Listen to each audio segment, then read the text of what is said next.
పితా పుత్ర పవిత్రాత్మ నామమున ఆమెన్. క్రీస్తు ప్రభునియందు ప్రియ సహోదరి సహోదరులారా, దేవుని బిడ్డలారా, యాత్ర ఇది ఒక పుణ్యయాత్ర. జూబిలీ యాత్ర, కనాను యాత్ర, ఇది మనందరి పరలోకపు యాత్ర. ఈ శీర్షికతో ఈ జూబిలీ ధ్యాన వడకంలో నిరీక్షణతో కలిసి ప్రయాణిస్తున్న శ్రీసభ యాత్రికులమైన మనందరకు ప్రతిదినము దేవుడు ఎంతో ప్రేమతో మంచి మనసున్నటువంటి మనందరికీ ఎన్నో ఆధ్యాత్మిక పాఠాలు నేర్పిస్తున్నారు.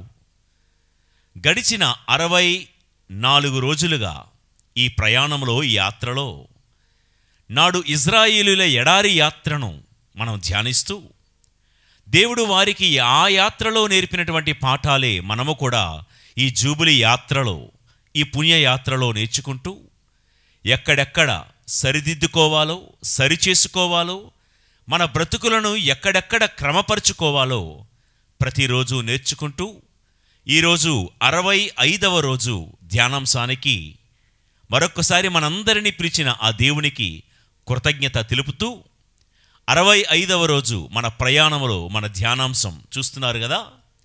శిథిలాల్లో నుండి శిఖరాగ్రాలకు లేవనెత్తే దేవుడు, శిథిలాలలో నుండి శిఖరాగ్రాలకు చేర్చే దేవుడు. మనం ఆరాధించే దేవుడు మనం పడిపోతే చూస్తూ ఊరుకునే దేవుడు కాదు. మనం ఓడిపోతే చూస్తూ ఊరుకునే దేవుడు కాదు. కొన్ని కారణాల వలన శిథిలాల్లో కురుకుపోయిన మనలను ఎప్పుడెప్పుడు శిఖరాగ్రాలకు చేరుద్దామని ఆరాటపడే దేవుడు. పడిపోతున్న మనల్ని ఎప్పుడెప్పుడు నిలబడదామని ఎదురు చూస్తున్న దేవుడు. ఓడిపోయే మనలను ఓడిన చోటే గెలిపించాలని తపన పడే దేవుడు మనం ఆరాధిస్తున్న దేవుడు. ఈనాటి మన ధ్యానాంశం ప్రయాణంలో శిథిలాల్లో నుండి శిఖరాగ్రాలకు. రండి మూలవాక్యంగా విందాం. సంఖ్యాకాండం 21వ అధ్యాయం 10-11 వచనాలు. ఇజ్రాయేలీలు ప్రయాణము సాగించి ఓబోతు దగ్గర విడిది చేసిరి. అచటి నుండి కదలి మోవాబీల మండలమునకు తూర్పున ఈయో అబారీము వద్ద శిబిరము పన్నిరి. మరొకసారి చూడండి స్క్రీన్ మీద ఆ మాట.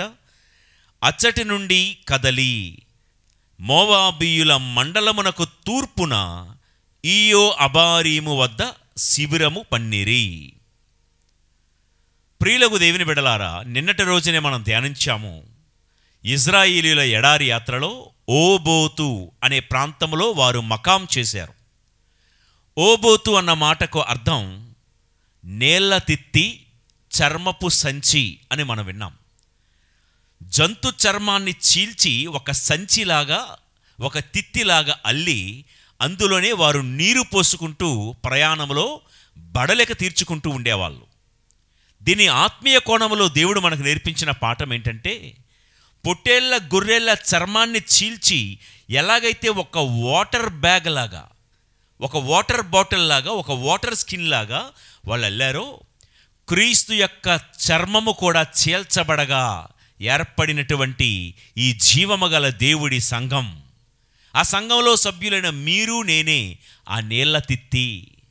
సంఘమనే ఈ నీళ్ల తిత్తిలో చీల్చబడి ఒక బాటిల్లాగా, ఒక తిత్తిలాగా అల్లబడినటువంటి ఈ నా చర్మములో, ఈ నా శరీరంలో నేను నింపుకోవలసింది వాక్యమనే నీరు, పరిశుద్ధాత్మ శక్తి అనే నీరు, కన్నీటి ప్రార్థన అనే నీరు మనము నింపుకుంటే మన గమ్యమైన పరలోక కణాను మనం చేరుకోగలమని నిన్నటి రోజున ధ్యానాంశంలో వాటర్ బాటిల్ ఉందా అని దేవుడు మనల్ని అడిగాడు.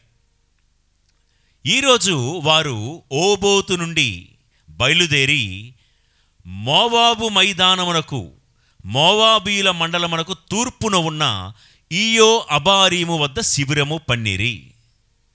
ప్రియ దేవుని బిడ్డలారా, ఈ ప్రాంతం ఇజ్రాయేలుల ఎడారి యాత్రలో 37వ స్థలం, 37th స్టేషన్. మోవాబీల మండలంలోనికి ఆల్రెడీ ఎంటర్ అయిపోయారు. ఈ మోవాబు మండలము తర్వాత వచ్చేదే కనాను ప్రాంతం. ఈ మాటకు అర్థం చూడండి. ఈయో అబారీము. ఈయో అనగా శిథిలాలు, అబారీము అనగా ఆవలి ప్రాంతం అని అర్థం. ఈయో అనగా శిథిలాలు, అబారీము అనగా ఆవలి ప్రాంతం అని అర్థం. ఈయో అబారీము అనగా శిథిలాల నుండి ఆవలి ప్రాంతాలకు మనల్ని తోడుకుని వెళ్ళే దేవుడు అని అర్థం. ప్రియులకు దేవుని బిడ్డలారా,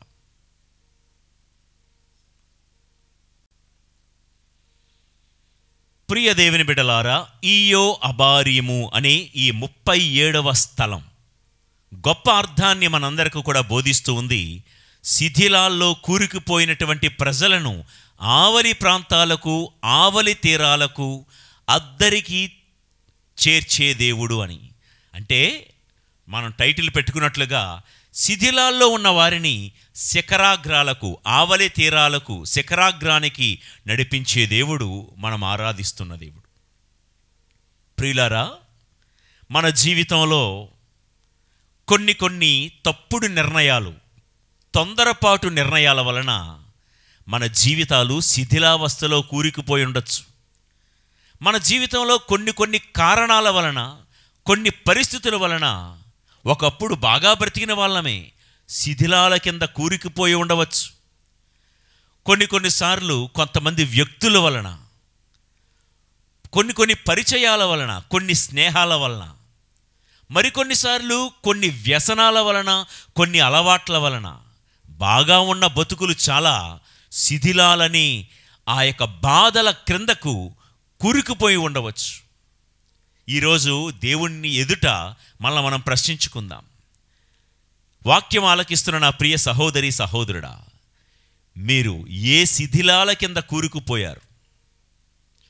జీవితంలో ఒకవేళ ఏదైనా తప్పుడు నిర్ణయాల వలన కానీ, తొందరపాటు నిర్ణయాల వలన కానీ, లేకపోతే పరిస్థితుల ప్రభావం వలన కానీ, వ్యక్తుల యొక్క మితిమీరిన జోక్యం వలన కానీ, ఏ శిథిలాల కింద మనము కానీ, మన కుటుంబం కానీ కూరుకుపోయి ఉంది? ఆర్థిక సమస్యల? ఒకప్పుడు బాగా బతికిన వాళ్ళం, మన చేత్తో 10 మంది తిన్నవాళ్ళు, కానీ ఈరోజు తిండికి కూడా నోచుకోలేని స్థితిలో మనం బ్రతుకుతున్నామా? ముద్దన్నం కోసం ఆరాటపడుతూ, లేకపోతే ఎవరెవరు నాకు ఒక ముద్దన్నం పెడతారా అని ఎదురు చూస్తేనెత్త శిథిలాల క్రింద ఒకవేళ మన ఆర్థిక పరిస్థితులు కృంగిపోయి బాధపడుతూ వాక్యం వింటున్నారా? ఒక్కొక్కసారి కుటుంబ కలహాలనే శిథిలాల కింద మనం కూరుకుపోయి ఉండవచ్చు. కలిసి ఉన్నటువంటి భార్యాభర్తలు విడిపోయి, రక్తం పంచుకుని పుట్టినటువంటి అన్నదమ్ములు, అక్క చెల్లెల మధ్య పొరపచ్చాలు, మనస్పర్ధలు, విభేదాలు వచ్చి కలిసున్న కుటుంబం కలహాల కుటుంబంగా శిథిలాల కింద ఒకవేళ కూరుకుపోయిందేమో. ఒకప్పుడు ఖండపుష్టి కలిగినటువంటి, ఈ శరీర దారుఢ్యం కలిగినటువంటి మనం, ఎప్పుడు హాస్పిటల్ ముఖం కూడా చూడని మనం, కొన్ని అనారోగ్య పరిస్థితుల వలన ఆరోగ్యం శిథిలాల కిందకి వెళ్ళిపోయిందేమో. ఇలా ఆర్థికంగాను, కుటుంబ పరంగాను, ఆరోగ్యపరంగాను అనేకమైన బాధలు ఎదుర్కొంటూ శిథిలాల కింద కూరుకుపోతూ, ఇక నా పని అయిపోయింది, ఇక నా బతుకైపోయింది, ఇక శిథిలాల కింద కూరుకుపోయిన నన్ను పైకి లేవనెత్తే నాదుడు ఇక లేడు, ఇక పడిపోయిన నేను మళ్ళా లేవలేను, ఇక నా జీవితం అయిపోయింది అని నువ్వు అనుకుంటుంటే, ఈరోజు ఈయో అబారీము అనే ఈ చోటుకు దేవుడు మనల్ని తీసుకుని వచ్చి చెప్పే శుభవార్త ఏంటంటే, ఏ శిథిలాల్లో, ఏ పరిస్థితుల్లో, ఎవరి వలన మనం కూరుకుపోయినా, మనం ఆరాధించే మన దేవుడు, మనల్ని నడిపించే మన ప్రభువు ఎట్లాంటి దేవుడు అంటే, శిథిలాల నుండి శిఖరాగ్రాలకు చేర్చే దేవుడు. Praise the lord. ఎవరి వలన మనం కూరుకుపోయినా, ఎవరి వలన మనం కృంగిపోతున్నా, ఏ కారణాలు, ఏ పరిస్థితుల వలన మనం కృంగిపోతూ ఉన్నా, ఈ లోకమంతా కలిసి మనల్ని పడగొట్టాలని చూస్తూ ఉన్నా, మనం ఆరాధించే దేవుడు పడిపోయిన మనల్ని లేవనెత్తే దేవుడు మాత్రమే కాదు, శిథిలాల క్రింద కూరుకుపోయిన మనందరినీ శిఖరాగ్రాలకు చేర్చే దేవుడు.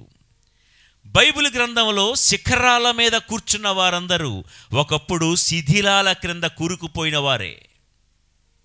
బైబిల్ గ్రంథంలోనే కాదు, ఈరోజు ప్రపంచంలో ఎవరైతే వాళ్ళ శిఖరాల మీద ఉన్నారు, వారు అందనంత ఎత్తులో ఉన్నారని ఎవరినైతే చూసి మనం ఆశ్చర్యపోతున్నామో ప్రియులారా, శిఖరాల మీద కూర్చున్న వాళ్ళందరూ ఒకప్పుడు శిథిలాల కింద కూరుకుపోయిన వాళ్ళే. బైబిల్ గ్రంథంలో నుండి కొన్ని ఉదాహరణలు చూద్దామా?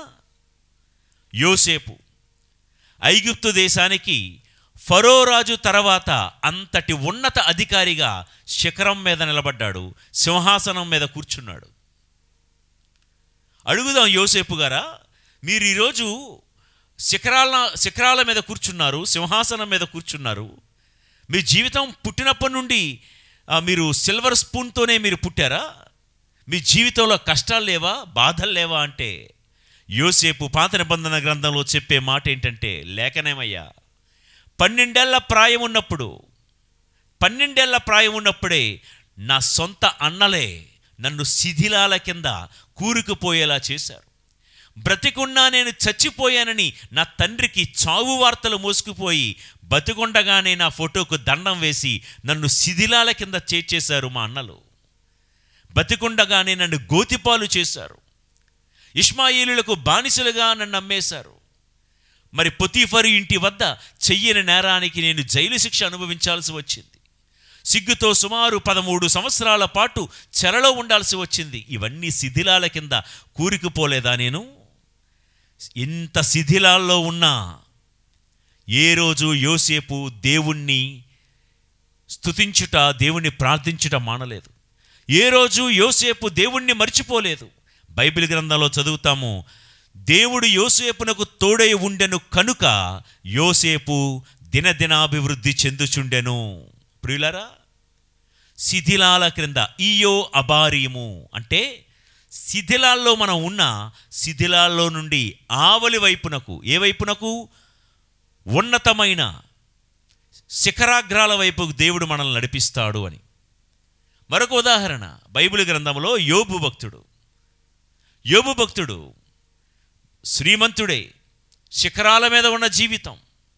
కానీ ఒక్క రాత్రిలోనే మనకు తెలుసు, తనకు పుట్టిన 10 మంది పిల్లల్ని కోల్పోయాడు, యావదాస్తిని కోల్పోయాడు, ఒంటిలో ఆరోగ్యాన్ని కోల్పోయాడు, తన స్నేహితులను కోల్పోయాడు, కుటుంబంలో శాంతి, మనశ్శాంతి, తనకు ఉన్నదంతా కూడా కోల్పోయాడు యోబు భక్తుడు. శిథిలాల క్రింద కూరుకుపోయాడు. ఒకప్పుడు ఆగర్భ శ్రీమంతుడు, ఇప్పుడు పెంట కుప్పల మీద కూర్చొని ఒక దరిద్రుడిగా, పేదవాడిగా, బికారిగా, బిచ్చగాడిగా బ్రతుకుతున్నాడు. ఒకప్పుడు అందరి చేత ప్రశంసలు అందుకున్న ఈ యోబు అనే ఈ శ్రీమంతుడు ఈరోజు సొంత భార్య చేత కూడా నిందలు వేయించుకుంటున్నాడు. స్నేహితులు కూడా వచ్చి వెటకారమాడే దుస్థితిలోకి, శిథిలాల క్రిందకు యోబు వెళ్ళిపోతే మనం మాట్లాడుకుంటాం ఈ ధ్యానాంశంలో. యోబు నిత్యము దేవుని స్తుతిస్తూ ఉన్నాడు, శిథిలాల క్రింద కూరుకుపోయాడు. చూసే వాళ్ళందరూ అనుకున్నారు, యోబు పని అయిపోయిందిరా, ఇక పడిపోయిన ఈ యోబు లేవలేడు. యోబుని కట్టుకున్న భార్య అర్థం చేసుకోలేకపోయింది, ఇక యోబు పని అయిపోయింది, హీ ఈజ్ ఫినిష్డ్ అని అనుకుంటుంటే యోబు భక్తుణ్ణి శిథిలాల క్రిందలో నుండి శిఖరాగ్రానికి దేవుడు లేవనెత్తాడు. మరొక మాట చెప్పనా, దానియేలు తన తల్లిదండ్రులతో పాటు యవ్వన ప్రాయంలో 17 ఏళ్ల పిల్లాడు ఉన్నట్టుండి బాబిలోను రాజు నెబుకద్నెజరు యూదా దేశం మీదకు దాడి చేసి అందరినీ కూడా బానిసలుగా ఈడ్చుకుని పోతూ ఉంటే 17 ఏళ్ల కుర్రాడు దానియేలు. తన బ్రతుకు అందమైన బ్రతుకుగా ఉండేది తన సొంత ఊరిలో.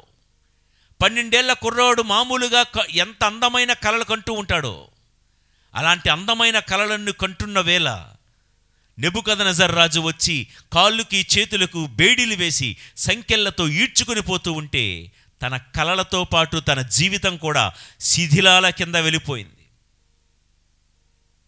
దానియేలు జీవితంలో మనకు తెలుసు, తర్వాత మనం చదువుకుందాం.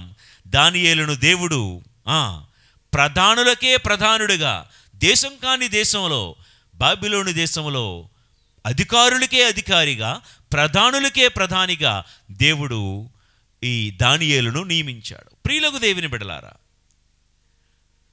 అయితే ఎంత చెప్పిన తర్వాత ఒక డౌట్ రావచ్చు, ఏం లేదు ఫాదర్, ఎప్పటి నుంచో మా జీవితాలు శిథిలాల్లోనే ఉన్నాయి, చాలా రోజులుగా మా జీవితాలు, మా బ్రతుకులకు నవ్వు కరువైపోయింది, మేము మా కుటుంబం ఆనందంగా నవ్వుకొని చాలా రోజులైందండి. నిజమే, మీరు అన్నట్లుగా కొన్ని తప్పుడు నిర్ణయాలు, తొందరపాటు నిర్ణయాల వలనో, లేకపోతే లోకం ప్రభావం వలనో, స్నేహం ప్రభావం వలనో మా జీవితాలు శిథిలాల కిందకి వెళ్ళిపోయాయి. ఇక హోప్ లేదండి.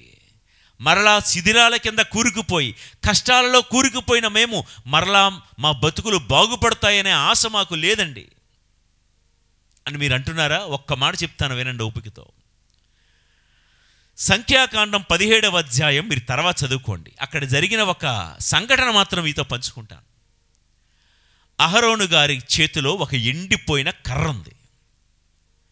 దేవుడు అన్నాడు ఆ రోజు రాత్రి, అహరోను, నీ చేతిలో ఉన్న ఎండు కర్ర ఉంది కదా, ఎందుకు పనికి వస్తుంది అది చెప్పండి? ఎండు కర్ర దేనికి ఉపయోగపడుతుంది? ఈ రోజుల్లో గ్యాస్ స్టవ్లు వచ్చాయి కాబట్టి ఆ పొయ్యిలో కూడా పనికిరావు. నీ చేతిలో ఉన్న ఎండు కర్రను దేవుడి సన్నిధిలో రాత్రంతా ఉంచు అని దేవుడు మోషే ద్వారా అహరోన్తో చెప్పాడు. అహరోన్ చేతిలో ఉన్నది కేవలము ఒక ఎండిపోయిన కర్ర, ఎందుకు పనికిరాని ఒక కర్ర. దేవుడి ఆజ్ఞ ప్రకారం అహరోను, నీ చేతి కర్రను నా సన్నిధిలో ఒక్క రాత్రి ఉంచయ్యా చాలు. ఉంచాడు, వెళ్ళిపోయాడు. వెళ్ళి గురకలు పెట్టి నిద్రపోయాడు. అందరూ వెళ్ళిపోయారు. రాత్రికి రాత్రి ఆ ఎండిపోయిన కర్ర ఏమైందో తెలుసా? తెల్లారి చూస్తే పచ్చటి ఆకులతో, చక్కని పువ్వులతో, దాని మీద, ఆ కర్ర మీద బాదాం ఫలాలు. ప్రియులకు దేవుని బిడ్డలారా, బాదాం ఫలాలు. అరే, నిన్న చూస్తే దీని పరిస్థితి ఎండిపోయిన కర్ర, ఎందుకు పనికిరాని ఒక విలువలేని కర్ర. ఒక్క రాత్రి దేవుడి సన్నిధిలో ఉండగానే పచ్చటి కర్రగా, పువ్వులతో విరాజిల్లే కర్రగా, బాదాం ఫలాలతో విరాజిల్లుతుంది. మీకు తెలుసు కదండి, బాదాం పప్పు ఎంత రేటు ఉంటుందో. విలువైన కర్రగా మారిపోయింది. అరే, ఈ కర్రకు వేరు లేదు, ఎరువు లేదు. ఈ కర్రకు చూద్దామంటే కిందన వేరు లేదండి. దీనికి నీరు పోయలేదు, ఎవరు ఎరువేయలేదు. కానీ రాత్రికి రాత్రే శిథిలమైన ఈ ఎండిపోయిన కర్ర శిఖరం పైన చిగురించేలాగా దేవుడు నిలబెట్టాడు. ఇది ఎవరికి సాధ్యం? కేవలము దేవుడికి మాత్రమే సాధ్యం. ఎండిపోయిన కర్ర తెల్లారేసరికి చిగురించడానికి కారణం దేవుడి సన్నిధి మాత్రమే. విలువలేని ఎండిపోయిన కర్ర విలువైన బాదాం చెట్టుగా మారడానికి కారణం దేవుడి సన్నిధి. దేవుడికి మాత్రమే అది చేతనవును. ప్రియులారా, ఒకవేళ వాక్యం బోధిస్తున్న నా జీవితంలో కానీ, వాక్యాన్ని వింటున్న మీ జీవితంలో కానీ, మన జీవితంలో ఏ స్థితిలోనైనా మనం ఎండిపోయామేమో, ఏ కారణం వల్లైనా మనం ఒకవేళ శిథిలావస్థలోకి వెళ్ళిపోయామేమో, ఎండిపోయి ఇక నా బ్రతుకు చిగురించదు, ఇక నా జీవితం ఎండిపోయింది, విలువలేనిది, శిథిలాల కింద కూరుకుపోయిందని అనుకుంటే, విలువలేని అహరోను ఎండిన కర్రను విలువైన చెట్టుగా మార్చిన దేవుడు మిమ్మల్ని, నన్ను అటువంటి విలువైన వారుగా మార్చుదురుగాక. శిథిలాల క్రింద కూరుకుపోయినటువంటి మనలను, మన కుటుంబాన్ని దేవుడి శిఖరాగ్రాలకు చేర్చుదురుగాక. అయితే శిథిలాల్లో నుండి, అగాధపు అంధకార పాతాళ లోకము నుండి దేవుడు మనల్ని లేవనెత్తాలంటే ఏం చేయాలి? ఒక మాట ఇందాక చదువుకున్నది ఒకసారి చూడండి స్క్రీన్ మీద. సంఖ్యాకాండం 21వ అధ్యాయం 11వ వచనం.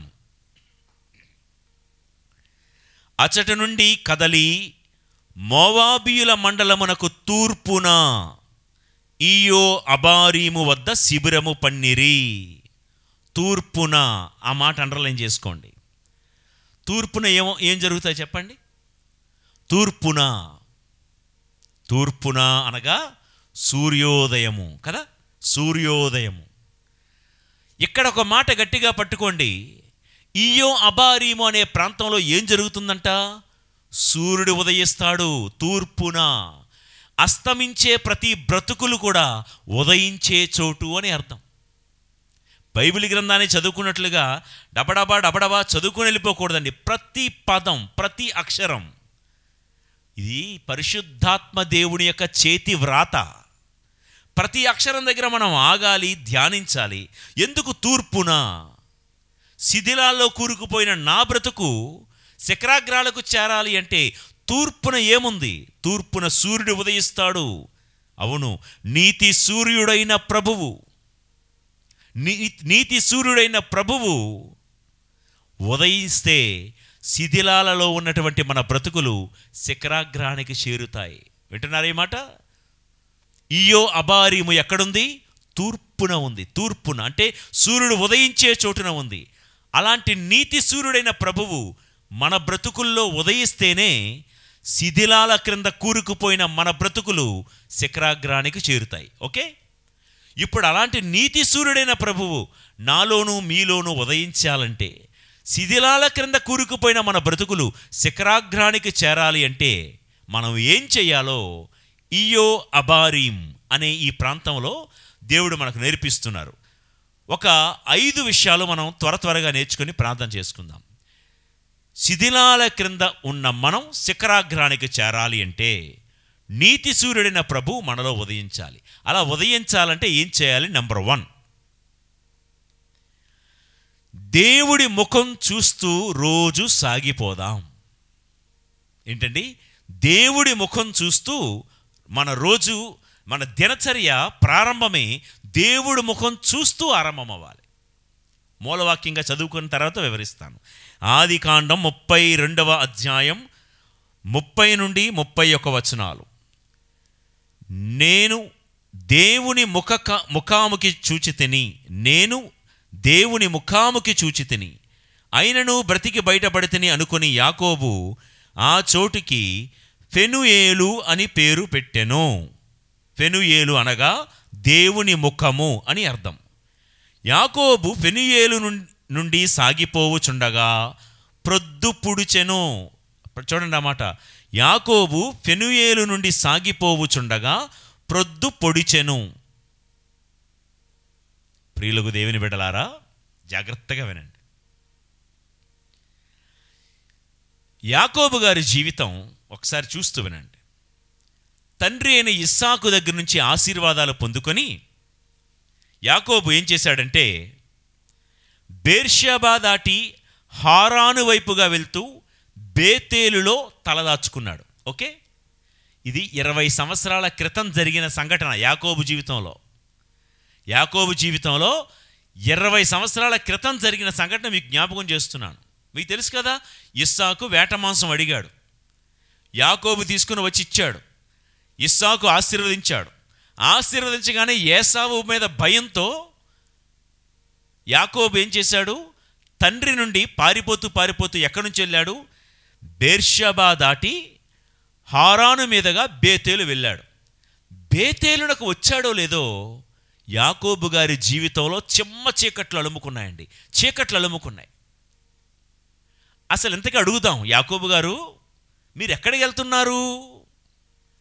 తన మామ అయిన లాబాను ఇంటికి వెళ్తున్నాడు. బేతేలులో ప్రారంభమైన అతడి చీకటి బ్రతుకు పాపం లాబాను దగ్గరికి వెళ్ళంగానే 14 సంవత్సరాలు వెట్టి చాకిరీ చేయించుకొని లాబాను దగ్గర బతికిన 20 సంవత్సరాలు కూడా చీకటిలోనే బ్రతికాడు. చీకటి బ్రతుకు. ఒక రకంగా చెప్పాలంటే యాకోబు లాబాను చేత మోసపోయాడు, లేయా చేతిలో మోసపోయాడు, ప్రేమించిన రాహేలు చేతిలో కూడా మోసపోయాడు. చివరికి ఏం జరిగిందో తెలుసా? కన్న బిడ్డల చేతిలో కూడా మోసపోయాడు యాకోబు. తర్వాత స్టోరీ మీరు చదివితే. అంటే తండ్రిని విడిచి వెళ్ళి మేనమామ అయినటువంటి లాబాను ఇంట్లో 20 సంవత్సరాలు ఉన్న యాకోబుకి ఏం మిగిలింది? జీవితం అంతా చీకటే, బ్రతుకంతా చీకటే.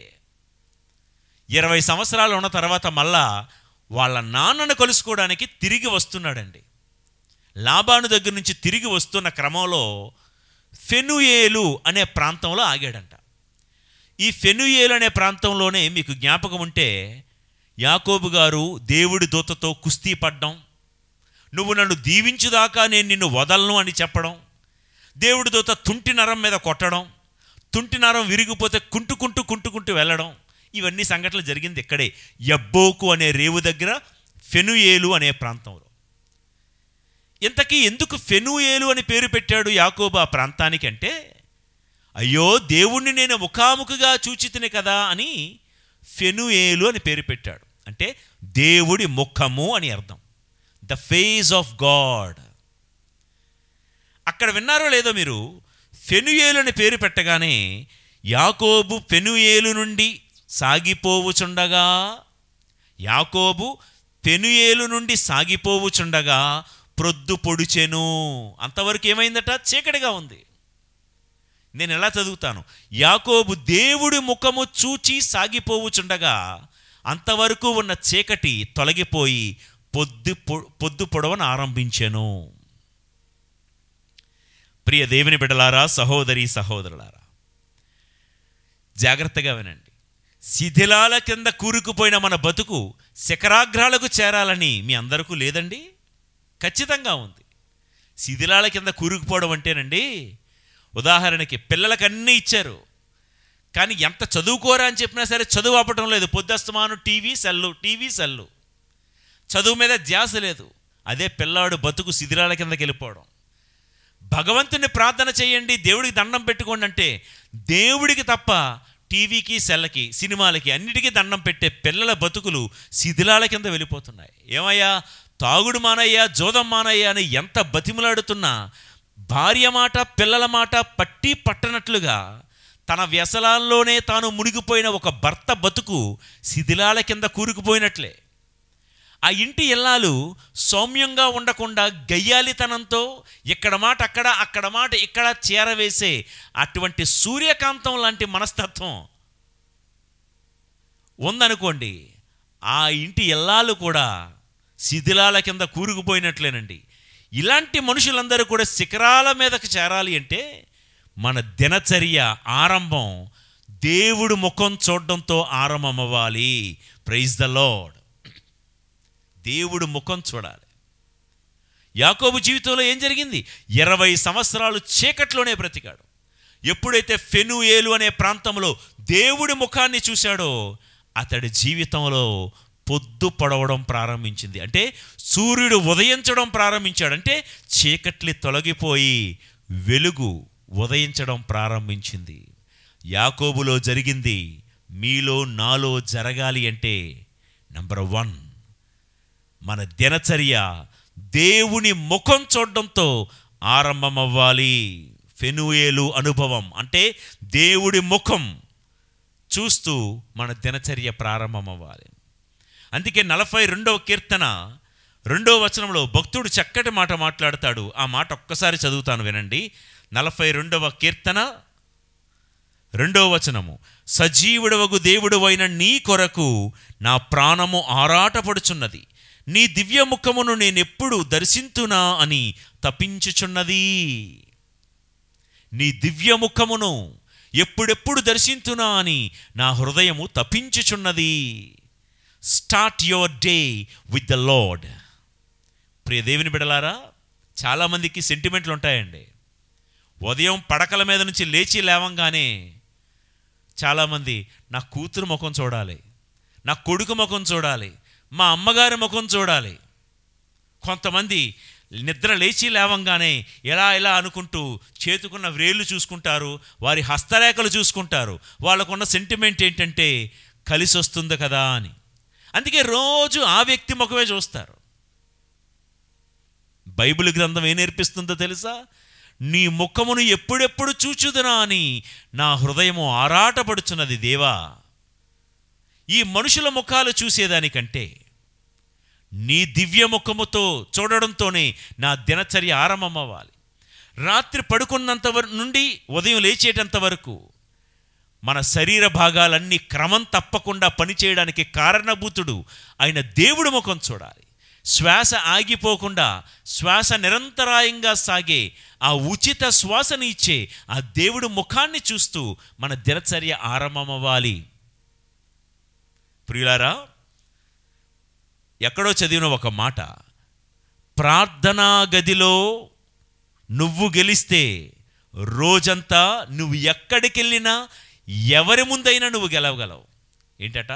ప్రార్థనా గదిలో దేవుడి ముఖం చూసి ముందు నువ్వు గెలవాలి. ప్రార్థనా గదిలో నువ్వు గెలిస్తే ఇక లోకంలో ఎక్కడికి వెళ్ళినా నీకు గెలిపే. ప్రార్థనా గదిలో గెలవడం అంటే ఏంటండి? దేవుడి ముఖం చూడాలి. ఉదయం లేచి లేవడంతోనే దేవా నీ దివ్య ముఖమును నేను ఎప్పుడెప్పుడు దర్శించునా అని. చక్కటి మాట 5వ కీర్తన 3వ వచనంలో కూడా చదువుతాను చూడండి.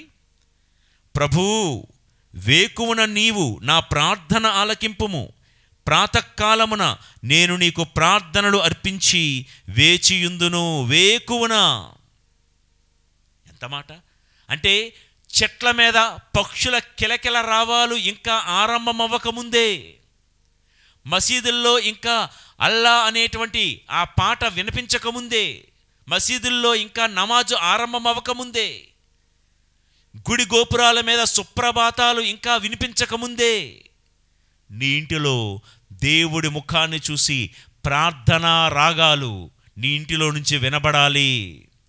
వేకువనే, ప్రాతకాలముననే,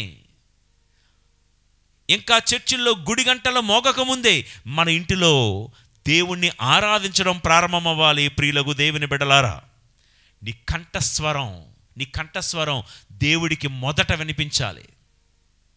ఉదయం లేచి లేవడంతోనే, ఉదాహరణకి మీ వీధిలో ఎన్ని గుమ్మాలు ఉన్నాయో మనకు ఉండాల్సిన ఆరాటం ఏంటో తెలుసా? నీ దివ్యముఖమును ఎప్పుడెప్పుడు దర్శించునా అని ఆరాటపడుచున్నామంటే ఏంటో తెలుసా? ఒక చిన్న స్వార్థంతో కూడిన కోరిక ఏంటో తెలుసా? దేవా, ప్రతి ఆదివారం నేను ఆలయానికి వెళ్తే అందరికంటే ముందు నేనే వచ్చి దివ్య సప్రసాద మందసాన్ని చూడాలయ్యా.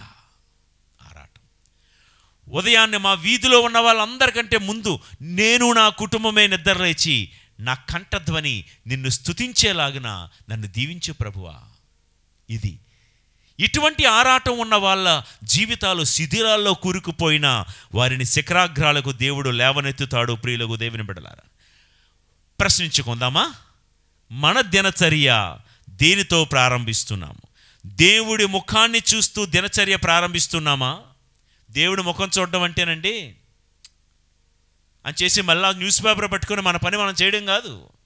దేవుడి ముఖాన్ని చూడడం అంటే లేచి లేవడంతోనే అక్కడ ఉన్నటువంటి దేవుడి పటాన్ని ఇలా అనుకోవడం కాదు. దేవుడి ముఖం చూడడం అంటే దేవుడి సన్నిధిలో మొట్టమొదటగా దేవుడి ముఖాన్ని చూసి దేవుడిని స్తుతిస్తూ ప్రార్థన చేస్తూ దేవుడితో కొంత సమయం గడపడం. మన దినచర్య దేంతో ప్రారంభమవుతుంది? లేచి లేవంగానే దేవుని ముఖాన్ని చూస్తూ ప్రారంభిస్తున్నామా? లేదా న్యూస్ పేపర్లా, సెల్ ఫోన్లా, వాట్సాప్ మెసేజెస్తోనా, ఫేస్బుక్లు, ఇన్స్టాగ్రాములతోనా, లేదా రీల్స్తో? చాలామంది రీల్స్ ఈ మధ్య, నేను రీల్స్ అంటే నాకు పెద్దగా అర్థమయ్యేది కాదు ఆ రోజుల్లో. ఏ సినిమా రీల్ ఏమో అనుకునేవాడిని నేను. ఇప్పుడు రీల్స్ అంటే ఈ షార్ట్స్ వస్తున్నాయి కదా, అవంట రీల్స్ అంటున్నారంట. కొత్తగా నేర్చుకుంటున్నాను నేను కూడా అవన్నీ. ప్రియులకు దేవుని బిడ్డలారా, మన దినచర్య దేనితో ఆరంభమవుతుంది? లేచి లేవంగానే నిజమే శిథిలాల్లో ఉండిపోయాము, బాధల్లో ఉన్నాము, రోగాలతో ఉన్నాము, అప్పుల్లో ఉన్నాము, కలహాలతో ఉన్నాము, కోర్టు కేసులతో ఉన్నాము. ఇన్ని కష్టాలు ఉన్నాయని అందరితో చెప్పుకుంటున్నావే, వాటి నుంచి బయటపడేసేది, శిథిలాల్లో ఉన్న మనల్ని శిఖరాల మీద నిలబెట్టేది ఆ దేవుడు ముఖం చూస్తేనే మన దినచర్య, మన జీవితంలో ప్రొద్దు పొడవడం ప్రారంభమవుతుంది. ఎంతవరకు అస్తమించిన మన జీవితం, చీకట్లో ఉండిపోయిన మన జీవితంలో సూర్యుడు ఉదయించాలంటే యాకోబు పెనుయేలు అనే ప్రాంతంలో దేవుడి ముఖాన్ని చూడగానే అతడి జీవితంలో ప్రొద్దు పొడవడం ప్రారంభించింది. ఆ మాట గుర్తుపెట్టుకోండి, ప్రొద్దు పొడవడం ప్రారంభించింది. మన జీవితంలో ఎన్నాళ్ళ బట్టి చీకట్లో బ్రతుకుతున్నావో నాకు తెలియదు, ఎన్నాళ్ళ బట్టి సమస్యల సుడిగుండాల్లో మీరు బ్రతుకుతున్నారో నాకు తెలియదు, ఎన్నాళ్ళ బట్టి అంతు చిక్కని వ్యాధులతో మీరు అనేకమైన డబ్బులు వెచ్చించి ఆ హాస్పిటల్కి ఈ హాస్పిటల్కి ఎన్నో మందులు మాకులు తింటున్నా ఒంటిలో జబ్బు నయం అవ్వటం లేదేమో. ఈరోజు నా మాటగా ఎందుకు ఈ ప్రయత్నం చేయకూడదు? ఈయో అబారీము అనగా శిథిలాల్లో కూరుకుపోయిన మన బతుకులు మరలా తేజరిల్లాలంటే, ఉదయించాలంటే, శిఖరాగ్రాలకు చేరాలంటే నంబర్ 1 నీ దినచర్య దేవుడు ముఖాన్ని చూడడంతోనే ఆరంభమవ్వాలి. రైట్? యోబు భక్తుడండి, యోబు గ్రంథం 1వ అధ్యాయం 5వ వచనం ఒక్కసారి చూడండి. యోబు గ్రంథం 1వ అధ్యాయం 5వ వచనంలో యోబు ఏం చేసేవాడు? వేకువనే లేచి ఒక్కొక్క పుత్రుని కొరకు దహన బలిని అర్పించి ఒకవేళ తన కుమారులు పొరపాటున దేవుని నిందించి పాపము కట్టుకొనిరేమోనని భయపడి వారి నిమిత్తము ప్రాయశ్చిత్తము చేసేడివాడు. ఇట్లు యోబు ఎల్లప్పుడూ చేయుచుండెడివాడు. వేకువనే లేచి ఒక్కొక్క పుత్రుని కొరకు 7 పిల్లలు, మగపిల్లలు. లెక్క ప్రకారం ఒక కామెంటరీలో చదివాను, ఒక ప్రాయశ్చిత్త బలి అర్పించడానికి 1 అరగంట పడుతుందంట. 7 పిల్లల కోసం, అంటే మగపిల్లలు, ఇక్కడ ఆడపిల్లల గురించి చెప్పబడలేదు. ఒకవేళ తన కుమారులు గడిచిన రాత్రి ఏదైనా పొరపాటు చేశారేమోనని డౌట్తో ప్రాయశ్చిత్త బలి నర్పించేవాడంట. 7 కొడుకుల కోసం ఒక్కొక్క కొడుక్కి అరగంట, మొత్తం ఎంత? 3.5 గంటలు యోబు తన కొడుకుల కోసం ప్రాయశ్చిత్త బలి నర్పించేవాడు వేకువజామున లేచి. అలాంటి యోబు తను పోగొట్టుకున్న దానికంటే 2 ఆస్తిని అధికముగా పొందినట్లుగా మనం యోబు గ్రంథం 42వ అధ్యాయం చివరలో మనం తర్వాత చదువుకుంటాం. ప్రియులకు దేవుని బిడ్డలారా, యోబులాగా మీ జీవితంలో మీరేం కోల్పోయారో నాకు తెలియదు, మీరేం పోగొట్టుకున్నారో నాకు తెలియదు. కానీ ఒక్కటి మాత్రం తెలుసు, మీరు కోల్పోయిన దానికంటే 2 మీరు పోగొట్టుకున్న దానికంటే అదనంగా ఇచ్చే దేవుడు మాట వినండి. ఆయన ముఖం చూడడంతోనే మీ దినచర్య యోబులాగా ప్రారంభించండి. ఏది పోగొట్టుకున్నారో పోగొట్టుకున్నవన్నీ మీ గడప వద్దకే తీసుకుని వచ్చే బాధ్యత మనం ఆరాధించే దేవుడు తీసుకుంటాడు. Praise the lord. ఇక రెండో విషయం, శిథిలాల్లో ఉన్న మనం శిఖరానికి చేరాలంటే నంబర్ 1, దేవుడు ముఖం చూస్తూ మన దినచర్య ఆరంభించాలి. రెండవది, నిత్యము దేవుణ్ణి స్తుతిస్తూ ఉండాలి. ఏంటంట? నిత్యము దేవుణ్ణి స్తుతిస్తూ ఉండాలి.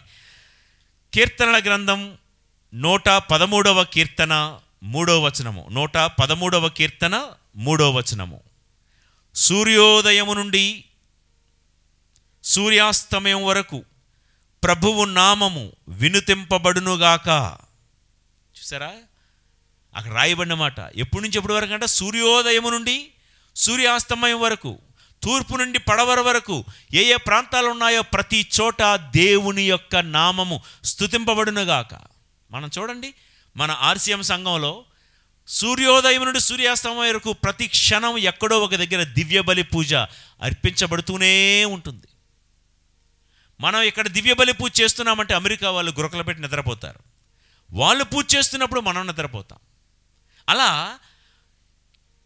24 గంటలు 365 రోజులు ప్రతి క్షణం ఈ భూగోళంలో ఎక్కడో ఒక దగ్గర జరిగే ఏకైక కార్యం ఏదైనా ఉందంటే నీతి సూర్యుడైన దేవునికి అర్పించబడినటువంటి కృతజ్ఞత దివ్య బలి పూజ, స్తుతి ప్రార్థన.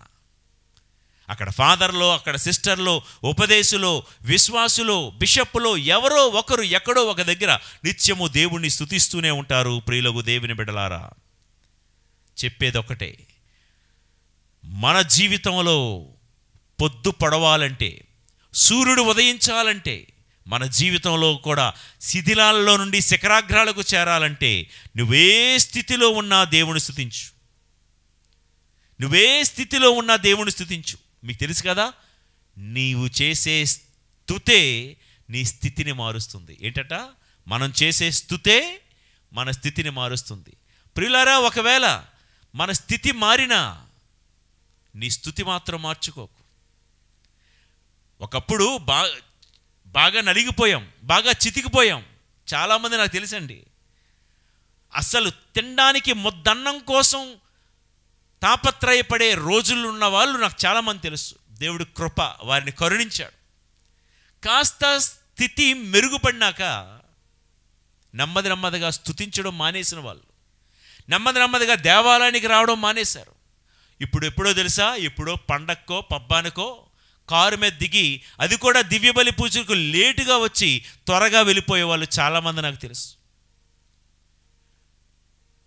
వాళ్ళ జీవితాలు ఏంటి? ఒకప్పుడు ఇంటద్దె కూడా కట్టుకోలేని పరిస్థితులు ఉండేవాళ్ళు. పచ్చడి మెతుకులు కూడా వాళ్లకు తినడానికి స్తోమత సరిపోయేది కాదు. ఎవరో ఒకరు ఇస్తేనే కానీ వాళ్ళ కడుపు నిండే పరిస్థితి కాదు. అలాంటప్పుడు దివారాత్రములు మందిరాన్ని పట్టుకొని దివ్య సప్రసాద ఆరాధనలో ఉండి స్తుతి ప్రార్థనలో జరుగుతున్నప్పుడు, కోటాలో జరుగుతున్నప్పుడు కన్నీరు మున్నీరుగా మోకాళ్ళ మీద ఉండి ప్రార్థన చేసే మనుషుల్ని చాలామంది నేను చూశాను. కాస్త స్థితి మెరుగైన తర్వాత స్తుతి అనేది వారి పెదవుల మీద లేదు, వారి ఇంట్లో లేదు, వారి జీవితంలో లేకుండా పోయింది. ఒక పెద్ద ఆయన అన్నాళ్ళండి,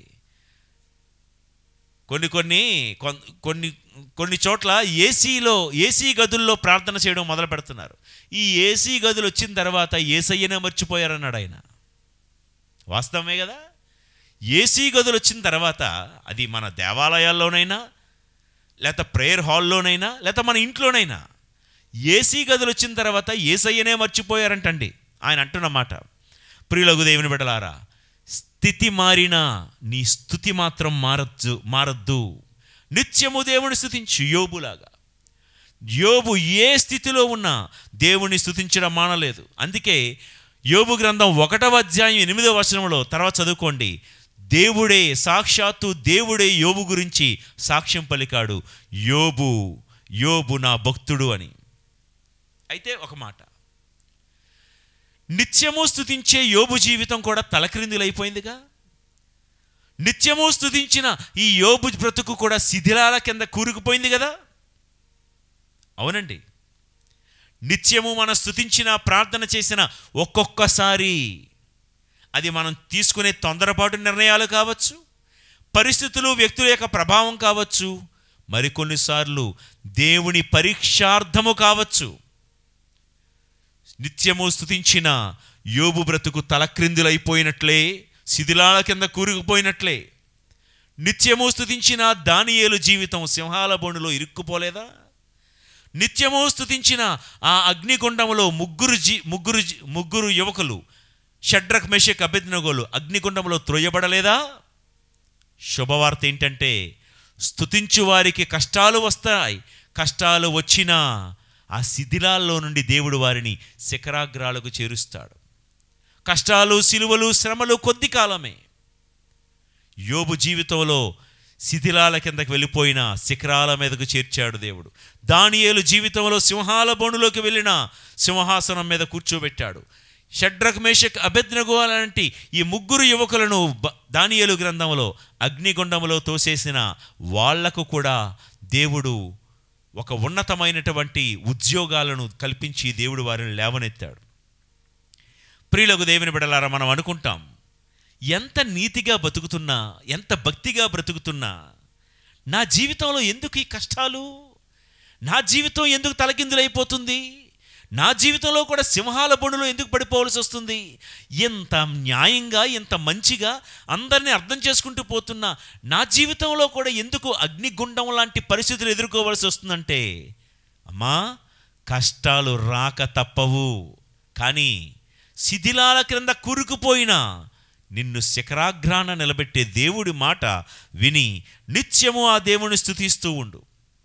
యోబు భక్తుడు యోబు గ్రంథం 1వ అధ్యాయం 21వ వచనంలో అన్న మాట ఏంటంటే, దేవుడే ఇచ్చాడు, దేవుడే తీసుకున్నాడు, ఆయన నామమునకు స్తుతి కలుగునుగాక అన్నాడు.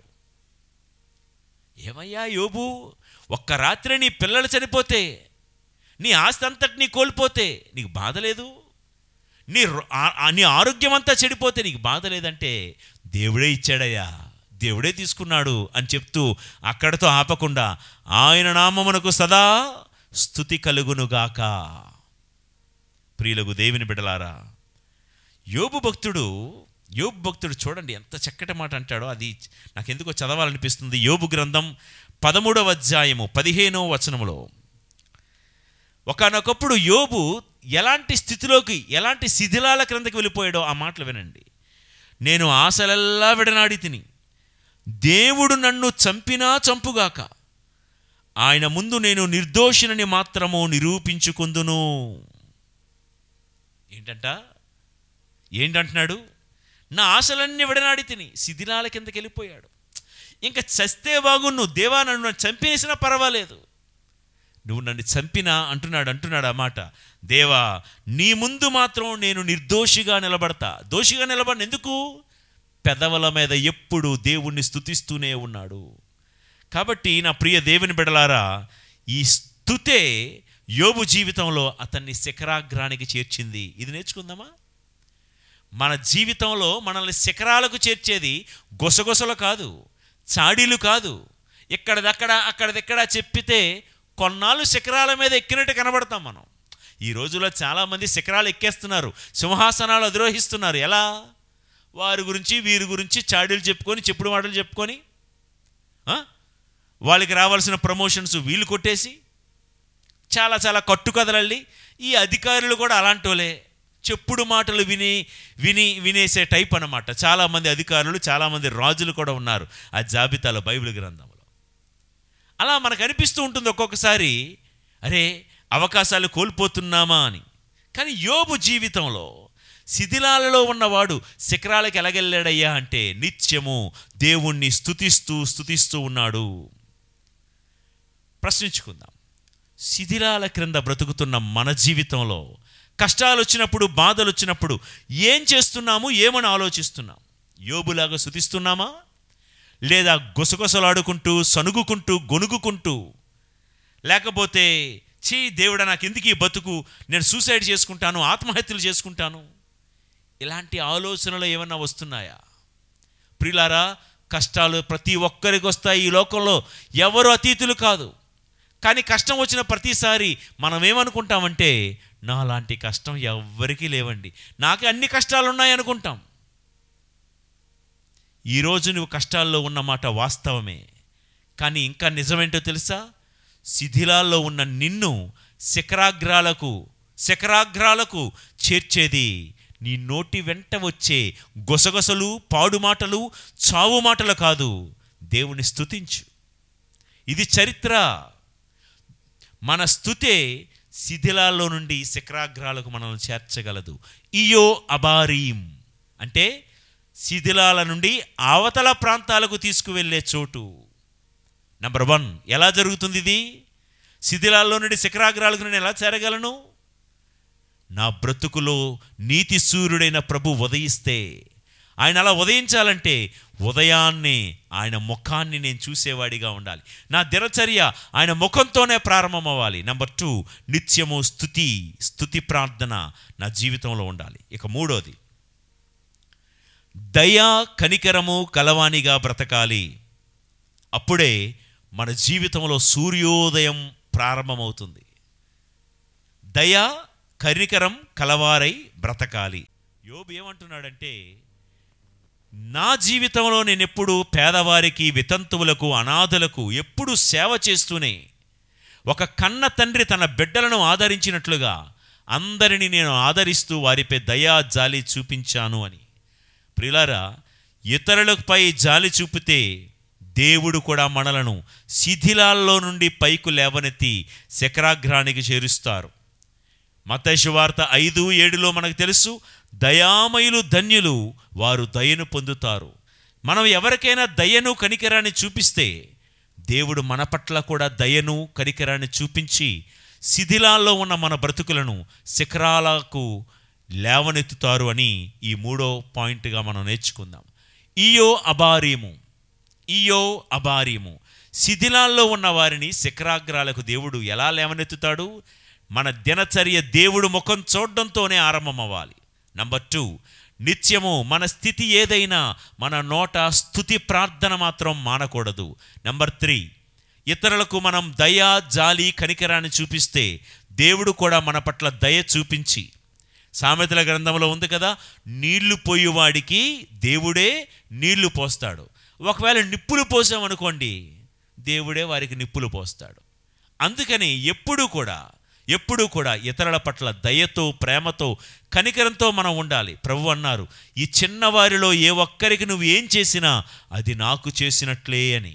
ఈ మాట జ్ఞాపకం చేసుకొని మన జీవితాలు శిఖరాగ్రానికి రావాలి అంటే ముందు మనం తోటివారి పట్ల, పొరుగువారి పట్ల దయా, జాలి, కనికరమ కలిగి జీవించాలి. ఇక 4వ విషయం, విధేయతతో బ్రతుకుదాం. విధేయత ఉంటే జీవితంలో ఎంత అట్టడుగు ప్రాంతంలో మనం కూరుకుపోయినా దేవుడు శిఖరాల మీద మనం నిలబెడతాడు. దేనికి విధేయత చూపించాలి? దేవుడి వాక్యానికి, దేవుడి మాటకు. తనకున్న 2 బిడ్డల్లో ఒక బిడ్డ ప్రియులారా, వింటున్నారా? ఒక బిడ్డ ఆ రోజు అన్నాడే, మీలాంటి వాళ్ళకి ఒక పూట అన్నం పెడితే దేవుడు మా బిడ్డల్ని కూడా పోషిస్తాడని. ఒక బిడ్డ బాగా చదువుకున్నాడు, పై ప్రాంతాలకు వెళ్ళాడు, విదేశాలకు వెళ్ళాడు, బాగా సంపాదించాడు. ఈ రోజుకి, మీరు నమ్ముతారో లేదు, ఈ రోజుకి తన బిడ్డల్ని పోషించడం మాత్రమే కాదు, తన బిడ్డ సంపాదిస్తున్న దాంట్లో ప్రతి వారం ఆ గ్రామంలో సుమారు 300 మందికి భోజనాలు పెడతారండి వాళ్ళు. 300 మందికి, ఎవరైనా సరే 300 మందికి. ఇది సుమారుగా 8 సంవత్సరాలుగా ఆ గ్రామంలో జరుగుతుంది. చాలా సంవత్సరాల క్రితం ఈ మాస్టర్ గారు కోరుకున్న కోరిక ఏంటో తెలుసా? మీలాంటి వాళ్ళకి ఒక పూట అన్నం పెడితే మా బిడ్డలకి కూడా దేవుడు అన్నం పెడతాడండి. దేవుడు అన్నం పెట్టడం మాత్రమే కాదు, ఆ పిల్లోడిని శిఖరాగ్రాలకు చేర్చి ఆ పిల్లోడు సంపాదించిన దానితో మాస్టర్ గారు ఆ రోజుల్లో నాలాంటి సేవకుడు ఒక్కడికి ఒక పూట అన్నం పెడితే ఈరోజు ప్రతి వారం ఆ గ్రామంలో పేదలైనా అనాథలైనా ఎవరొచ్చినా వీళ్ళే ఇంట్లో అన్నం వండి, ఆ భార్యాభర్తలు చుట్టాలతో కలిసి అన్నం వండి వడ్డిస్తారు. ఇంకా మిగిలిపోతే ప్యాకింగ్లు చేసి జంక్షన్స్లో ఉన్నటువంటి పేదవాళ్లకు, బెచ్చగాళ్లకు వీళ్ళు పంచిపెడతారు. ఇది నిరంతరాయంగా ప్రతి వారం జరుగుతున్నది 8 సంవత్సరాలుగా నేటికి. శిథిలాల కింద కూరుకుపోయిన కుటుంబాన్ని శిఖరాగ్రాలకు దేవుడు నడిపించడానికి కారణం ఏంటో తెలుసా? ఆ రోజుల్లో ఆ మాస్టర్ గారిలో దేవుడు విధేయత చూశాడు. గురువులమైన మేము, మాస్టర్ గారు వద్దు అంటే ఆగిపోయేవాడు, వెళ్ళండి అంటే వెళ్ళేవాడు, ఇది చెయ్యండి అంటే చేసేవాడు ఆ మాస్టర్ గారు. మా వయసు చూడలేదు ఆ మాస్టర్ గారు. వయసులో ఆ మాస్టర్ గారి కంటే మేము చిన్నపిల్లలం. కానీ ఒక గురువు చెప్పాడు, గురువు మాటకు మేము విధేయించాలి, దేవుడు మాటకు మేము తలొగ్గాలి. దేవుడు మాటకు విధేయించిన ఆ మాస్టర్ గారు, ఆ తండ్రిలో ఉన్న విధేయతను చూసి దేవుడు పిల్లల్ని శిఖరాగ్రానికి లేవనెత్తాడు. మాస్టర్ గారికి స్కూల్లో ఉద్యోగం పోయినప్పుడు ఊర్లో వాళ్ళందరూ అన్నారంట, దేవుడా దేవుడా దేవుడా అని నీ చేతిలో డబ్బులున్నప్పుడు అందరికీ పెట్టుకొని తిరిగావు, ఈరోజు నువ్వే బికారైపోతే నీకు దిక్కేదయ్యా, నీ దేవుడు నీకేం పెట్టాడయ్యా అని చెప్పి చాలామంది చాలా రకాలుగా మాట్లాడితే కొన్ని రోజులు శిథిలాల కింద ఉన్నట్టే కనిపిస్తావు, కొన్ని రోజులు 10 మందికి నువ్వు నలిగిపోయినట్టే కనిపిస్తావు. కానీ నీ శిథిలాల కింద నుండి నిన్ను పైకి లేవనెత్తి ఎవ్వరూ అందుకోలేనంత శిఖరాగ్రానికి దేవుడు గనక మనల్ని చేర్చాలి అంటే, ప్రియులకు దేవుని బిడ్డలారా, విధేయత ఉన్న చోట నువ్వు శిఖరాలకు చేరుకోగలవు. దావీదు మహారాజు కూడా ఒక దేవుడికి ఒక ఆలయాన్ని కట్టాలనుకున్నాడు. కానీ దేవుడు నాతాను ప్రవక్తను పంపి, నువ్వు ఆలయాన్ని కట్టడానికి వీల్లేదు, స్టాప్ అన్నాడు. ఒకవేళ నేను రాజును కదా, నా దగ్గర డబ్బులున్నాయి కదా, నేనెందుకు ఆగిపోవాలని ఒకవేళ దావీదు అనుకొని ఉన్నట్లయితే స్టోరీ వేరేలాగుండే. దావీదు మహారాజుకి దేవుడు చెప్పాడు, నువ్వు మందిరం కట్టడానికి వీల్లేదు, ఆగిపోయాడండి. కానీ బైబిల్ గ్రంథంలో బలాము అనే ఒక ప్రవక్త ఉన్నాడు. దేవుడు చెప్పాడు, ఇజ్రాయేలు ప్రజలను శపించడానికి వీల్లేదు, స్టాప్ అన్నాడు. కానీ ఆగలా, శపించడానికి తన గాడిదతో బయలుదేరాడు. ఏమయ్యాడు? ఇరుకు సందుల్లో ఇరుక్కుపోయాడు, చచ్చాడు. దేవుడి మాటకు విధేయిస్తే దావీదులాగా ప్రయోజకులమవుతాం. దేవుడి మాట కాదని విర్రవీగిపోతే బలాములాగా సందుల్లో సమస్యల్లో ఇరికిపోతాం. తర్వాత ఏమైంది? దావీదు నువ్వు ఆగిపో, నీ వల్ల కాదన్నాడు దేవుడు. అయితే తన కుమారుడైన సొలొమోను దేవాలయం కట్టించేలాగా దేవుడు కృప చూపించాడు. అంత మాత్రమే కాదు, అదే దావీదు గోత్రములో దావీదు పుత్రుడని పిలువబడే యేసయ్య శిథిలమైన ఎన్నో హృదయాలను మందిరాలుగా, ఆలయాలుగా నిర్మించే కృప దేవుడు దావీదుకి ఇచ్చాడు. అంటున్నారా? దావీదు నువ్వు ఆగిపో, ఆలయం నిర్మించాలన్న ఆశ నీలో ఉండొచ్చు, కానీ నువ్వు వద్దు అంటే దావీదు ఆగిపోయాడు. విధేయత. అందుకే దావీదు కుమారుడైన సొలొమోను చేత మాత్రమే కాదు, ఆ తర్వాత దావీదు వంశంలో పుట్టిన యేసయ్య మన ఆరాధ్య దైవం శిథిలావస్థలో ఉన్న ఎన్నో మందిరాలను, ఎన్నో జీవితాలను ఆయన నిర్మించాడు. కోట్ల మంది హృదయాలను దేవాలయాలుగా ఆయన నిర్మించాడు. ఒక ప్రశ్న, ఈరోజు మన జీవితంలో విధేయత ఉందా? దేవుడి మాటకు, గురువుల మాటకు, పెద్దల మాటలకు, తల్లిదండ్రుల మాటలకు విధేయిస్తున్నామా? తల్లిదండ్రులారా, నా మాట వినండి. మీ పిల్లలు ఏదేదో అయిపోవాలి, ఎంతెంతో ఎత్తుకు ఎదిగిపోవాలని అనుకుంటున్నారు. చెప్పండి పిల్లలకు నా మాటగా ఈ మాట: విధేయత లేని చోట ఎదుగుదల ఉండదు. విధేయత లేని చోట పిల్లలు శిఖరానికి చేరాలని మనం కలలకన్నమే తప్ప, విధేయత లేని చోట శిఖరాగ్రానికి చేరడం అవ్వదు, జరగదు. పిల్లలారా, ఒకవేళ మీరు ఈ మాట వింటున్నట్లయితే ఒకసారి ఆ సెల్ ఫోన్ తీసుకెళ్ళి పిల్లల దగ్గర పెట్టండి, ఈ మాట వినిపించండి. జీవితంలో ఏ చదువులు మీరు చదవాలనుకున్నా, మీ కలలు సాకారం అవ్వాలంటే, జీవితంలో మీరు ఏ శిఖరాలకు చేరాలనుకున్నా, మీ ఇంట్లో విధేయత ఉండాలి. విధేయత లేకపోతే మీరు ఏ కలల కన్నా మీ డ్రీమ్స్ కానీ, మీ గోల్స్ కానీ మీరు అచీవ్ చేయలేరు. మీ ఇంట్లో అమ్మా నాన్న చెప్పిన మాటకు విధేయత. యేసుక్రీస్తు ప్రభువు కూడా 30 సంవత్సరాలు తల్లిదండ్రులకు విధేయుడాయను అని ఉంది. విధేయత లేకుండా జీవితంలో ప్రొడక్టివిటీ ఉండదు, ప్రోగ్రెస్ ఉండదు, సక్సెస్ అనేది రానే రాదు. మీరేమంటే అనుకోండి, మాకు అన్నీ తెలుసులే, మీరెంత మాకు చెప్పేది అని తిరగబడే తత్వం ఉన్న చోట నువ్వు ఎంత శ్రమించినా, ఎంత చదువులు చదువుకున్నా, ఎన్ని ట్యూషన్ సెంటర్స్కి వెళ్ళినా, విధేయత లేని చోట, దేవుడి మాటకు, తల్లిదండ్రుల మాటకు విధేయత లేని చోట, ప్రియులకు దేవుని బిడ్డలారా, శిఖరాగ్రాలకు చేరుకోలేము. ఆగిపోమంటే ఆగిపోతున్నావా? సాగిపోమంటే సాగిపోతున్నావా?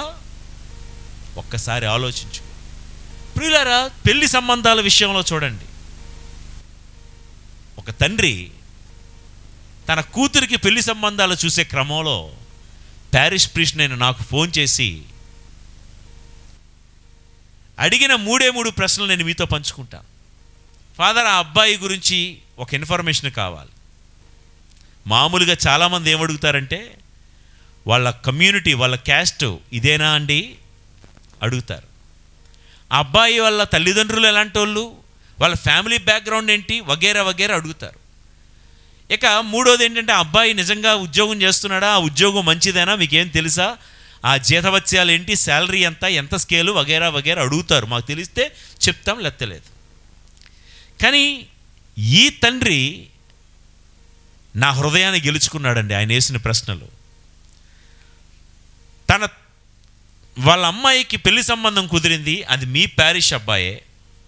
నేను 3 ప్రశ్నలు అడుగుతాను ఫాదర్. నెంబర్ 1, ప్రతి ఆదివారం ఆరాధనకు సమయానికి వస్తాడా అబ్బాయి, రాడా?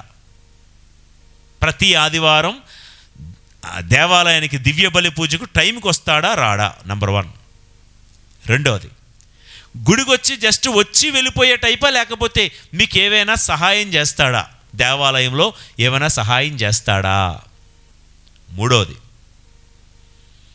ప్రతి నెల తన సంపాదనలో 10వ వంతు దశమ భాగాన్ని దేవాలయానికి కడుతున్నాడా లేదా? ఈ 3 చెప్పండి. ఇట్లాంటి తండ్రిని నా గురుత్వ జీవితంలో ఎంతవరకు నేను చూడలేదండి ఎక్కడ. అందుకే నా మనసు గెలుచుకున్నాడు ఆయన. ఇక మిగతా విషయాలు ఏం అడగలేదు. ఈ 3 ఉంటే అన్నీ ఉన్నట్లే.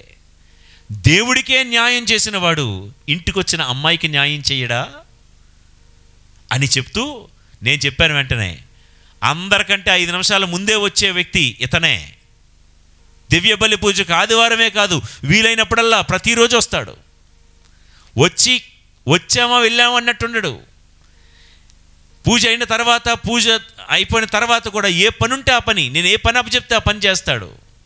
ఇక దశమ భాగం అంటారా, దశమ భాగానికి మించి అది ఎలాగూ కడతాడు. కానీ ఎప్పుడైనా ఏదైనా పని ఉంది, వెళ్ళి పని చేసుకురావా, ఉండు డబ్బులు ఇస్తానంటే వద్దు ఫాదర్ అని చెప్పి డబ్బులు ఇవ్వకుండానే తన స్వంత ఖర్చులతో తన గుడికి సంబంధించిన పనులు ఎన్నో చేసి పెడతాడు. ఇక అది చాలు, ఇంకంతే, ఇంకే ఎంక్వైరీ చేయలేదండి. ప్రియులారా, విధేయత ఉన్న చోట, ఇది రాసుకోండి, శిథిలాల్లో ఉన్నావు ఈరోజు. నిజమే, శిఖరాలకు చేరాలంటే భార్యాభర్తలు ఒకరి మాట ఒకరికి విధేయత చూపాలి. పిల్లల మధ్య ఒకరంటే ఒకరికి విధేయత ఉండాలి. ఇది క్రిస్టల్ క్లియర్. ఈరోజు శిఖరాలకు ఎందుకు చేరుకోలేకపోతున్నారో తెలుసా? పిల్లల్ని బెస్ట్ కాలేజీలో జాయిన్ చేయిస్తున్నావు, పిల్లలకి మంచి ట్యూషన్ చెప్పిస్తున్నాము. ఇన్ని ఉన్న పిల్లలు శిఖరాలకు చేరుకోకపోవడానికి కారణం, where there is disobedience, where there is indiscipline, there won't be progress. ఈ సందర్భంలో పిల్లలందరికీ మంచి అవకాశాలు, పిల్లలందరూ శిఖరానికి చేరాలనే కోరుకుంటున్నాను. కానీ విధేయత లేకపోతే ఎలా? వంగి ఉండాలి. ఎక్కడ తగ్గి ఉంటామో అక్కడే ఆశీర్వాదాలు వెల్లువలై పారుతాయి, కురుస్తాయి. చివరిగా ఒక మాట చెప్పి ప్రార్థన చేస్తాను. శిథిలాల్లో ఉన్న మనం శిఖరాలకు చేరాలంటే నీ దినచర్య దేంతో ప్రారంభం అవ్వాలి? దేవుడి ముఖం చూసే ఆరంభం అవ్వాలి. నెంబర్ 2, నిత్యము స్తుతి. నీ స్థితి ఎలాగున్నా నీ స్తుతి మాత్రం మారకూడదు. నెంబర్ 3, దయా కనికరము జాలి కలిగి జీవించు. నెంబర్ 4, విధేయత కలిగి జీవించు. ఇక చివరిగా నిరీక్షణతో బ్రతుకు, నిరీక్షణ కలిగి సాగిపో. 130వ కీర్తన 6వ వచనము. 130వ కీర్తన 6వ వచనము. కావలి వారు వేకువ జాము కొరకు వేచి ఉన్న దానికంటేను ఎక్కువగా నా ప్రాణము ప్రభువు కొరకు వేచి ఉన్నది. కావలివాడు ఎవరండి? కావలివాడు వాచ్మ్యాన్. నైట్ అంతా నిద్ర మానుకొని ఉన్న వాచ్మ్యాన్కి కావాల్సింది ఏంటో తెలుసా? దేనికోసం ఎదురు చూస్తాడు? ఎప్పుడెప్పుడు పొద్దెక్కుతుందా, ఎప్పుడెప్పుడు సూర్యుడు ఉదయిస్తాడా. వాచ్మ్యాన్ ఎదురు చూసేది సూర్యోదయం కోసమే. అవును ప్రభువా, నా జీవితం అంతా చీకట్లో చీకట్లు ఆవరించి ఉన్నాయి, నా బ్రతుకులో కూడా ఎప్పుడు సూర్యుడు ఉదయిస్తాడా. యాకోబు 20 సంవత్సరాలు ఎదురు చూశాడు. పెనూయేలు అనే ప్రాంతంలో అతని నిరీక్షణ ఫలించింది. ఈ జూబిలీ యాత్రలో మన స్లోగన్ రోజు టైటిల్లో చూస్తున్నారు కదా, నిరీక్షణతో కలిసి ప్రయాణించే శ్రీసభ. And this hope will not disappoint us. రోమిలకు రాసిన లేఖ 5వ అధ్యాయం 5వ వచనంలో మనం చాలాసార్లు చదువుకున్నాం. కాబట్టి నిరీక్షణ, దేనికోసం నిరీక్షించాలి? ఎప్పుడెప్పుడు దేవుడి వాక్యం వినాలా, ఎప్పుడెప్పుడు దేవాలయానికి వెళ్ళాలా, ఎప్పుడెప్పుడు దేవుడికి నేను స్తుతించాలా, ఎప్పుడెప్పుడు దేవుడి వాక్యాన్ని నేను చదివి 10 మందికి ప్రకటించాలా. ఎప్పుడు నిరీక్షణతో కంట కనిపెట్టుకొని ఎప్పుడెప్పుడు తెల్లారుతుందా. చాలామంది ఫోన్ చేసి చెప్తున్నారు, ఎప్పుడెప్పుడు తెల్లారుతుంటే ఈరోజు ఈ జూబిలీ యాత్రలో ఏ సందేశం వస్తుందా అని ఎదురు చూస్తూ ఉంటామండి అని. సంతోషం. ఈ యూట్యూబ్లోనే కాదు, ఎక్కడెక్కడ ఏ ఫాదర్లు చెప్తున్నారో అవన్నీ వినండి. దేవుడి వాక్యం వినడానికి దప్పికగొనిన దుప్పి సెలయేటి ఓటల కోసం దప్పికగొనినట్లుగానే మనం కూడా తృష్ణ కలిగి ఉండాలి. కొరింథీయులకు వ్రాసిన 2వ లేఖ 5వ అధ్యాయం 1వ వచనము. భూమి మీద ఈ గుడారము శిథిలమైన దేవుడు పరలోక గృహాన్ని నాకు ఇస్తారు అనే నిరీక్షణ కలిగి జీవించాలి. ప్రియులారా, చివరిగా ఒక మాట. అబ్రహాము ఐశ్వర్యవంతుడే, కానీ ఎందులో నివసించేవాడు తెలుసా? గుడారాల్లో జీవించేవాడు. గుడారాలు ఎందుకు? 2 కారణాలు చెప్తాను. 1, గుడారము అనగా దేవుడి సాన్నిధ్యము అని అర్థం, దేవుడు ఉన్న చోటు అని అర్థం. అబ్రహాము ఎప్పుడు కూడా దేవుడి గుడారములో, దేవుడి సాన్నిధ్యములో ఉండాలి, ఇదే నా నిరీక్షణ అనుకునేవాడు. 2వది ఏంటో తెలుసా? నా సొంత దేశం ఇది కాదు, ఇక్కడ నేను ఒక పరదేశిని మాత్రమే, పరలోకమే నా గమ్యస్థానము అని అబ్రహాము ఆ పరలోక గమ్యస్థానానికి ఎప్పుడు వెళ్ళిపోయినా ఐఎమ్ రెడీ అనుకున్నట్లుగా గుడారాల్లో జీవిస్తూ ఉండేవాడు. ప్రియులకు దేవుని బిడ్డలారా, శిథిలావస్థలో ఉన్న అబ్రామును శిఖరాగ్రానికి చేర్చేదేంటో తెలుసా? గుడారాల్లోనే బ్రతికాడు. నా సొంత దేశం ఇది కాదు, పరలోకం వైపే తన దృష్టి నిలుపుకొని బ్రతికాడు. నిరీక్షణ. మమ్రే అనే చోటు వద్ద ఈ 90 ఏళ్ల వయసున్న ఈ ముసలాయన నిరీక్షిస్తూ బ్రతికాడు. ఆ నిరీక్షణలోనే ఆ 3 అతిథులు కనిపించారు అబ్రాముకి. పరిగెత్తుకొని వెళ్ళాడు, మా ఇంటికి రండి అని పిలిచాడు. ఆ 3 అతిథులకు కడుపారా భోజనం సమకూర్చాడు. ఆ 3 అతిథులు దీవించారు. వచ్చే సంవత్సరం ఈ పాటికి నీవు మగబిడ్డను కంటావు అని ఆశీర్వదించారు. ఆశీర్వాదాలు ఎప్పుడొస్తాయో తెలుసా? నువ్వు నిరీక్షిస్తున్నప్పుడు, వేచి చూస్తున్నప్పుడు, ఎదురు చూస్తున్నప్పుడు. ప్రియులారా, జీవితంలో కష్టాల కడలలో, సుడిగుండాల్లో, శిథిలాల కింద కూరుకుపోయారేమో. ఈరోజు నీ కష్టం తీరకపోవచ్చు, నిరీక్షించు. రేపు నీ ప్రశ్నకు సమాధానం రాకపోవచ్చు, నిరీక్షించు. వచ్చే నెల కూడా నీ సమస్యలకు పరిష్కార మార్గం దొరకకపోవచ్చు, నిరీక్షించు. స్పే సాల్వి, this hope will save you. ఈ నిరీక్షణ మనల్ని రక్షిస్తుంది. ఇది ప్రియులకు దేవుని బిడ్డలారా, ఇయో అబారీము అనే ఈ ప్రాంతంలో ఇజ్రాయేలీల ఎడారి యాత్రలో 37వ స్థలం ఇది. ఓబోతు నుండి ఇయో అబారీము ఎక్కడుంది? ఇది మోవాబు మైదానానికి తూర్పున ఉంది. ఇక మోవాబు మైదానం అనేసరికి almost this is the edge of the land of Conan. ఇక మోవాబు మైదానంలో ఇక రాగల రోజుల్లో మనం ఒక 4-5 ప్రాంతాలు ధ్యానించుకుంటాం. ఇక ఈ మోవాబు మైదానం గురించి మాట్లాడిన తర్వాత ద నెక్స్ట్ స్టేషన్ ఇక యోర్దాను నదిలోకి వెళ్ళిపోతారు. అదంతా కూడా కనాను ప్రాంతం అన్నమాట. ఇంకా ఈ మన యాత్రలో మన ప్రయాణం ఎంతవరకు అంటే కనాను యాత్ర, కనాను బోర్డర్ చేర్చేటంత వరకు. తర్వాత దేవుడు కృప ఉంటే ఆ కనాను భూమిలో ఏం జరిగింది, ఎలా జరిగింది, ఆ మాట తర్వాత మనం చూద్దాం. ప్రస్తుతానికైతే మాత్రం ఇంతవరకు ఈ 37 స్థలాలు. ఈ 37వ స్థలంలో మోవాబు మైదానపు అంచుకు వాళ్ళు చేరారన్నమాట. ఇంకా ఉన్నాయి. ఇది ఇయో అబారీము అనగా శిథిలాలకు ఆవలిని ఉన్న ప్రాంతం. ఈ మాటకు అర్థం ఏంటి? మన దేవుడు శిథిలాల్లో మనం కూరుకుపోయిన శిఖరాగ్రాలకు చేర్చే దేవుడు.